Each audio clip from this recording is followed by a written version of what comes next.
Hi I M doctor Shifa. Mental health നമ്മൾ മനസ്സിലാക്കിയിട്ടും മനഃപൂർവ്വം അവഗണിക്കുന്ന അല്ലെങ്കിൽ സീരിയസ് ആയി എടുക്കാത്ത ഒരു ടേമാണ്. ശാരീരികാരോഗ്യത്തിന് കൊടുക്കുന്ന അത്ര തന്നെ പ്രാധാന്യം കൊടുക്കേണ്ട ഒന്നാണ് മാനസികാരോഗ്യം.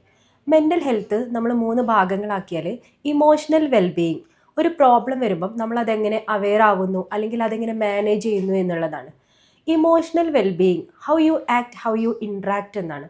ഒരു പ്രോബ്ലം വരുമ്പം നമ്മൾ അതിലെങ്ങനെ ആക്ട് ചെയ്യുന്നു, ഇൻട്രാക്ട് ചെയ്യുന്നു എന്നുള്ളതാണ്.